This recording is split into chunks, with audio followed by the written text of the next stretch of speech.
All right, guys, Copper Cutlass here, and it's Sunday morning. It's a really, really nice day out here in Chicagoland, and be a nice day to take either one of the cars out, but I got to stick to what I got to do.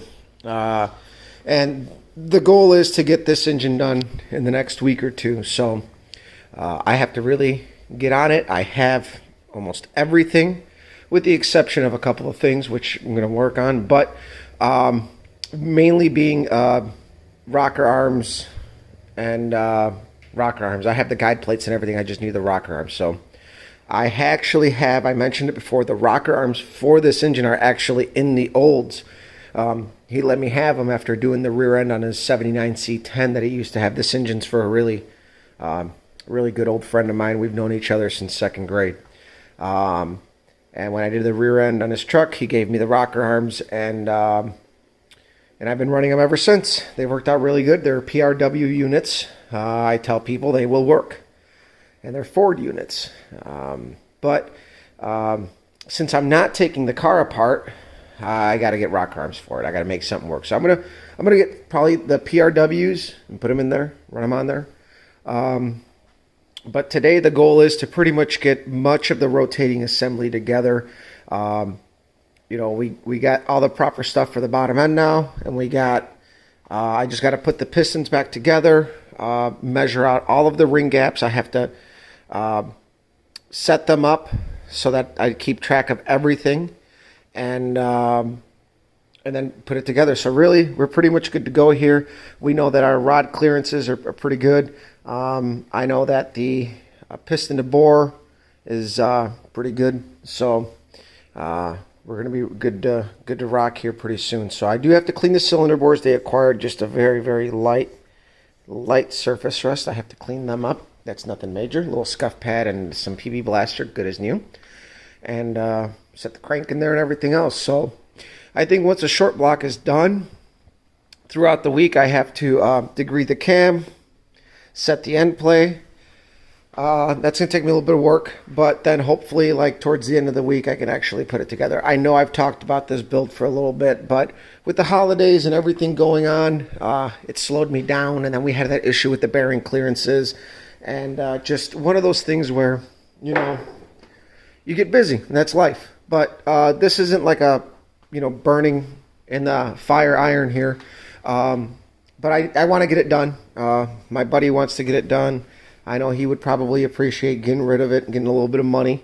And then we can pursue our other endeavors here, which we'll do like on a weekendly basis. And pretty much what that's going to come down to is rebuilding that Turbo 350, tearing into that 400, finding out what's wrong. I got to get in touch with my buddy who built that transmission. He wants to know what's going on with it.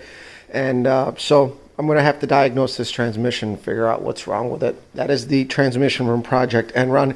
And I would like to keep it as a backup. We're thinking a Sprag let go or something, but life is as such, man. When you play with things hard, they will break. So, you know, that's what I asked for out of him. You know, we needed a kind of a short-lived project. He put some parts in there that he had from a good-known transmission, but we really don't know exactly what let go until we get in there, and hopefully it's something minor, and we get that figured out. But for now, I got to go inside, change my shoes, because these get cold in the freaking garage. As you guys see, I got carpets. I hate standing on cold ground. So I got carpets throughout the shop, here in my garage, I should say. And I'm going to go change into my work boots and get started on this. So hopefully I'll get this going, show you guys a little bit of progress here in a few minutes. And by minutes, I mean probably hours, so I'll let you guys go. All right, so I've been out here for a little over an hour. I got the crankshaft set back in place, torqued down. I had to take it back off, clean everything, put some red snot, my slick red. This is a pretty good assembly lube, same with the Lucas, the green snot. And then there is I forgot who makes, there's a moly paste still that you can get in the tube. I like that actually for the bearings, but this is what I got, and with this setup it should be fine. I've used that before on bearings. You also don't want to use a lot of moly paste and stuff like that throughout your engine, because it doesn't let things set in. So I would only use like the heavy moly stuff on like the graphite moly or whatever it is on like flat tappet camshafts. I really like that on the camshafts. And then like a slick red or the green. I think this stuff is synthetic. I'm not 100% sure. But this is meant for all engine stuff. But I have my preferences on where to use this and where to use the other stuff. So it all comes down to what you want to do. So another thing is, you guys see I got the instructions for the ARP main studs. Follow them. It's 3 equal increments. Use their assembly lube and everything will be happy. So follow their instructions. Otherwise, you might get false torque readings. Their torque readings are meant as, they are registered, I should say, with their lube. So that is how that is set. So I got that. Now I'm setting up the pistons, and I wanted to show you guys. I thought this was a really good point to show you. So where is one without? All right, so on this particular piston, you have a support ringland because the pin bore goes through the ringland in this area, right? You guys can see that. So you have to get this out of the way to get the pin out. So you cannot put the bottom rings on, or the oil rings. You cannot put the oil rings until you get the piston assemblies back together. You know, so I can push this up to get the pin in. I left the support rings in there. And then when you assemble it, you know, it's going to look like, where is it? Like this. You're going to have 4 pieces in there. The support ringland, which has a little bump in there somewhere. I probably got to rotate it. I just assembled this piston to show you guys. But there it is. It's got a little dimple to keep that support land ring from rotating. And then you got your oil ring assembly in place with that as well. So that bottom support ring is not part of the actual oil ring assembly. It's there for a support to mimic the ringland, since the piston pin bore goes through it. So I thought it'd be good to show. As far as our end gaps for the piston rings, we got 20 on the top and 18 on the bottom. And I've been using Fast Fords and Mustangs on some of their stroker builds for information. As I've never built a stroker, I've built kind of stockish other Fords. You know, and they say for ring gaps, for naturally aspirated applications, you want to do 4.5 thousandths per bore. And on the bottom, you can go a little tighter at 3.5 thousandths. Did I say 45? 4.5 thousandths on the top per bore size. So that'd be 4.040 times 0.00045. And then on the bottom ring, the second ring, it would be bore size multiplied by 0.00035, which is 3.5 thousandths. And that's where our rings pretty much all fell into place. I had to kiss a couple of rings to get them right there. I could have left them, but I said, fuck it. I'm going to go ahead and kiss the rings with the piston ring file. So I'm going to get these assemblies together. I've never installed spiral locks. This should be interesting. I took them off and they weren't that bad, but I'm going to see how bad they are to put on, and then I can finish up those assemblies, get the rotating assembly back together. And keep in mind, the pistons do have an offset. So you can see one side of the rod sits tighter to one of the bearings. The fillet sits further on one side. The side with the most space goes towards the outside of the crank profile. So let me rotate this over with one hand. So the side with more clearance goes to this side and this side. The tight sides face each other in the rod journal. So go from here and hopefully start putting, after that, I can put the cam in, set up a couple things, and the only bummer is that due to how I have the stand, I'm not going to be able to put in the one-piece rear main seal until I get it off the stand, which is no big deal. Set the engine on the ground, a couple blocks of wood, pound it in nice and even, grease it up, and we'll be good to go. So, again, my hope is to get a lot of this kind of squared away today so that next week we can hit it full steam, no problem. Alright guys, so before I start assembling pistons, I thought I would show you what I'm doing here to keep track of my cylinder numbers, which I have a couple reference here I'm using. And I've numbered all the pistons, all the rods. Since this is a brand new balanced assembly, I'm not worried about keeping the assemblies together. Like let's say if you took out number 1 piston assembly, or you took all of them apart and then you just numbered them, you might end up with pistons that are in the bores backwards, especially if they're just a dished piston. Like commonly what I'm used to, Oldsmobiles, you can easily put them backwards. Now, something else you got to worry about too is the way that these valve reliefs are located inside of the bores. They have to face the valve, and then so I numbered 1, 2, 3, 4, 5, 6, 7, 8.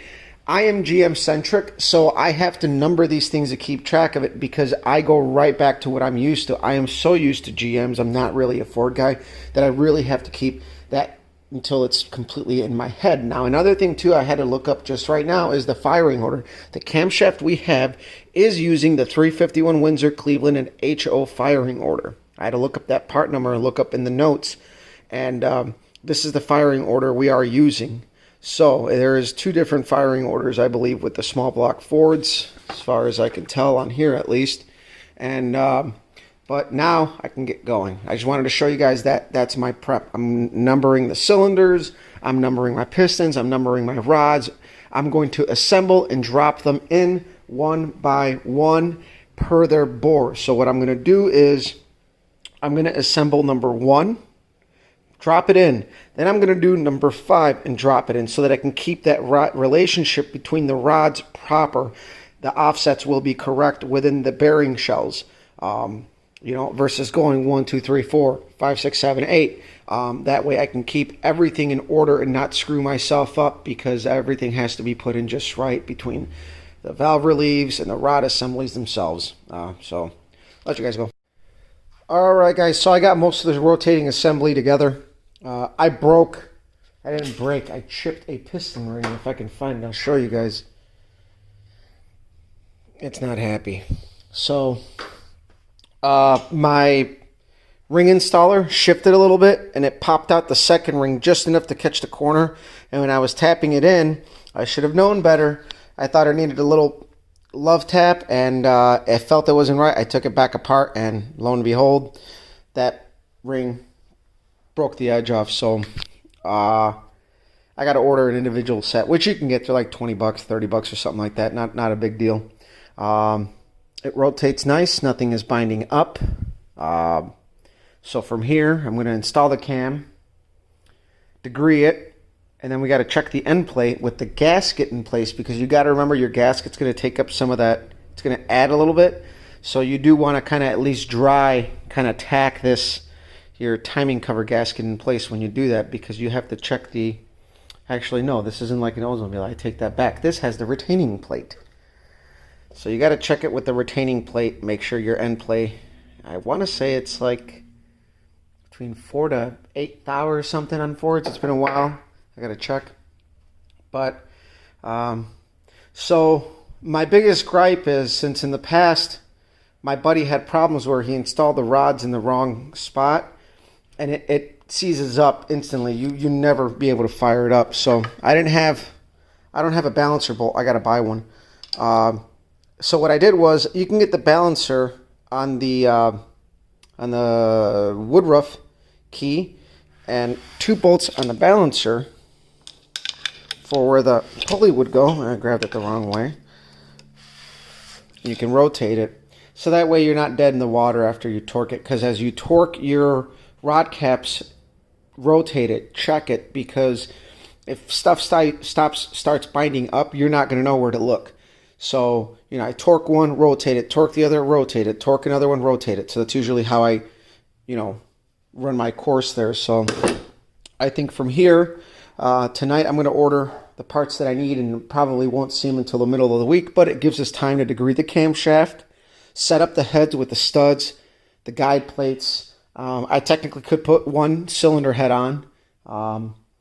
Yeah, so from there we can get stuff going, and then once money allows, we'll get the rocker arms and stuff. But for now, this is a good kick in the ass for this, and then we're going to go ahead and degree the cam, and then from there it's just assembly, or final assembly, I guess. So we'll let you guys go. I hope you guys enjoyed this video. Share, like, subscribe. We still got a couple things coming up yet.